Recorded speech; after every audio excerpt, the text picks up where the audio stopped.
सुप्रभात। कक्षा 10 की प्रिय छात्राओं, ये हमारी हिंदी की कक्षा है और हिंदी में हम लोग हिंदी काव्य में उसका पहला पाठ सूरदास के पद का अध्ययन कर रहे हैं। अभी तक हम लोगों ने 7 पद्यांश पढ़ लिए हैं।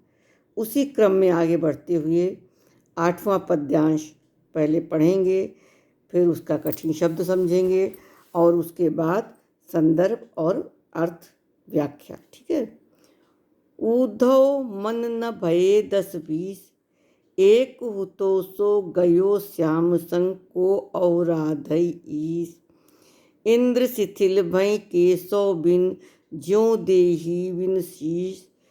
आशा लागी रहति तन श्वासा, जीवई कोटि वरीश। तुम तो सखा श्याम सुंदर के, सकल जोग के ईश। सूर हमारे नन नंदन बिन, और नहीं जगदीश। देखिए, सबसे पहले हम आपको शब्दार्थ बता रहे हैं। ठीक है। हुतो, हुतो माने था।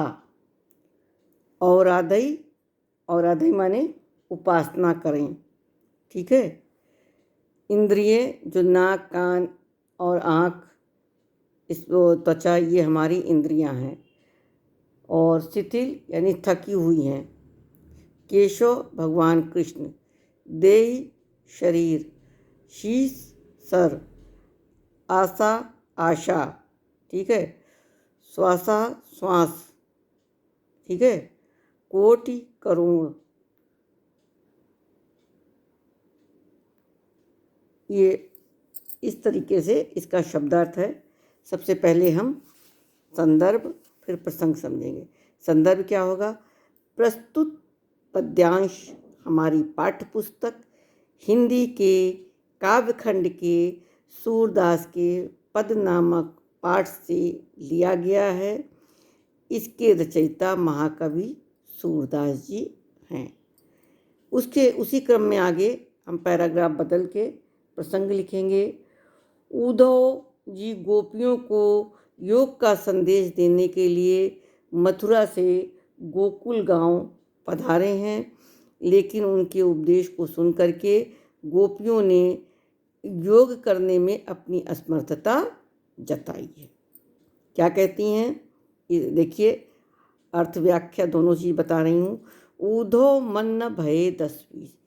हे उद्धव, सूरदास जी कहते हैं कि गोपियाँ कहती हैं उद्धव से कहती, हे उद्धव, हमारे पास 10 या 20 मन नहीं है। एक हु तो सु गयो श्याम संग को औराधई ईस।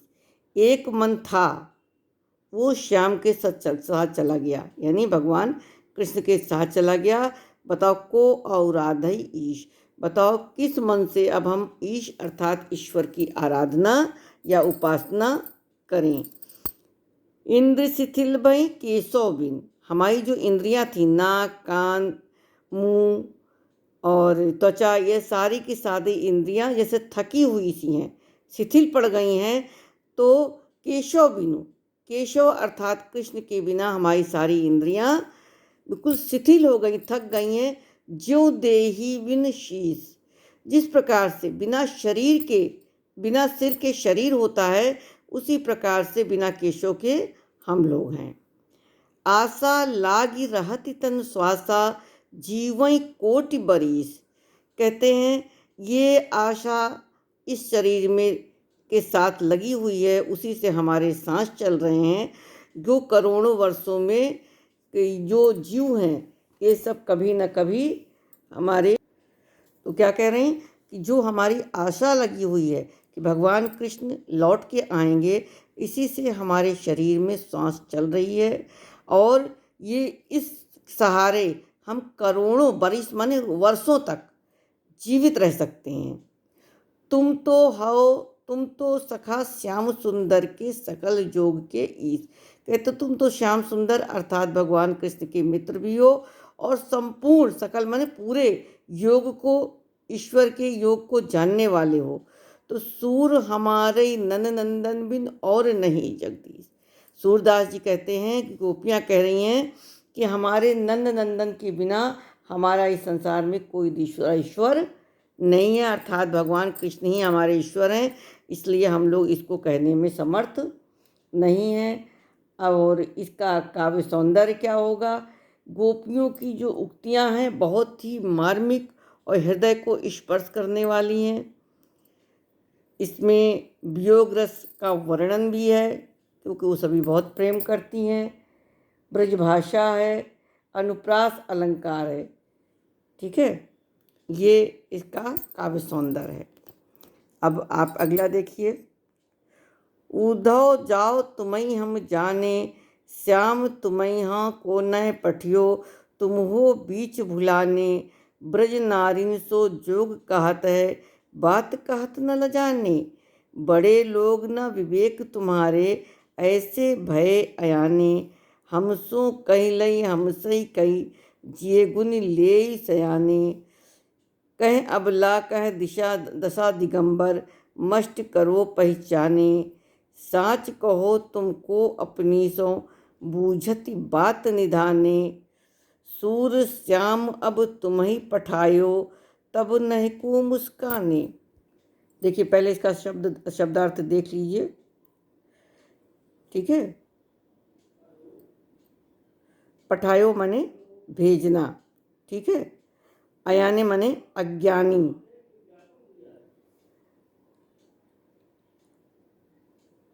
सयाने यानी बहुत ही समझदार। अबला, अबला नारी के लिए। ठीक है, मष्ट करो पहचाने, मष्ट माने चुप रहो, मष्ट माने चुप रहो। और क्या कह रहे हैं? नैकु माने जरा भी, तनिक भी। ठीक है, अब प्रसंग संदर्भ वही होगा। प्रस्तुत पद्यांश हमारी पाठ्य पुस्तक हिंदी के काव्यखंड के सूरदास के पद नामक पाठ से लिया गया है। इसके रचयिता महाकवि सूरदास जी हैं। संदर्भ क्या होगा? इसमें उद्धव और गोपियों के मध्य वार्तालाप हो रहा है। उसमें गोपियाँ उद्धव को प्रताड़ित कर रही हैं, डांट रही हैं। ठीक है, फिर अर्थ और व्याख्या। कहते उद्धव जाओ तुम्हें हम जाने। गोपियाँ कह रही हे उद्धव तुम जाओ, तुमको तो हम लोग बहुत अच्छे से समझ चुके हैं। श्याम तुम्हें यहाँ को ना पठियो, यहाँ पर श्याम ने तुमको नहीं भेजा है, तुम हो बीच भुला रहे। तुम तो कहीं और जा रहे थे और तुम रास्ता भूल करके यहाँ चले आए हो। ब्रज नारिन सो जोग कहत है, बात कहत न ल जाने। तुम्हें शर्म नहीं आती है, तुम्हें लज्जा नहीं आ रही कि ब्रज की नारियों से तुम योग करने की बात कह रहे हो? बड़े लोग न विवेक तुम्हारे, तुम तो बहुत बड़े लोग हो, लेकिन तुम्हारे पास विवेक नाम की, बुद्धि नाम की चीज़ नहीं है। ऐसे भय अज्ञानी, तुम इतने अज्ञानी हो कि तुम्हारे पास जरा भी विवेक नहीं है। हमसो कहीं लई हमसे कह के, जिए गुण लेऊ असयाने। कहते हमारी बात ही हमसे कह करके, हमसे ले करके पुनः कहने का प्रयास कर रहे हो, ऐसे तुम सयाने हुए हो। कह अबला कह दशा दिगंबर, कहाँ हम सब अबला नारियाँ और कहाँ भगवान शंकर की आराधना करने वाले बहुत ही तपस्वी लोग हैं। कहते हैं मष्ट करो पहचाने, तुम चुप रहो, तुम किसी को पहचान नहीं पाते हो। साच कहो तुमको अपनी सो, बूझत बात निदाने। कहते सच सच बताओ, हम लोग तुमको अपनी कसम दे के कह रहे हैं कि तुम जो कह रहे हो क्या वो सच है। सूर श्याम अब तुम ही पठायो, तब न को मुस्काने। सूरदास जी कहते हैं कि गोपियाँ कह रही हैं कि जब श्याम तुमको उद्धव भेज रहे थे, क्या वो जरा भी मुस्कुराए थे? अर्थात क्या उनको हंसी आई थी? अगर ऐसा है तो हम समझ लेंगे कृष्ण ने ही भेजा है। तो इसमें काव्य सौंदर्य क्या है? भाव सौंदर्य, यहाँ गोपियों की उक्तियाँ जो हैं वह चित्र दर्शनार्थ उपस्थित हैं। अलंकार वक्रोक्ति है। दशा दिगंबर बूझति बात, सूर श्याम में छेका अनुप्रास अलंकार दिया हुआ है। और बच्चों ये दो हम आपको कल पढ़ाएंगे। ठीक है, इन दोनों को आप लोग पढ़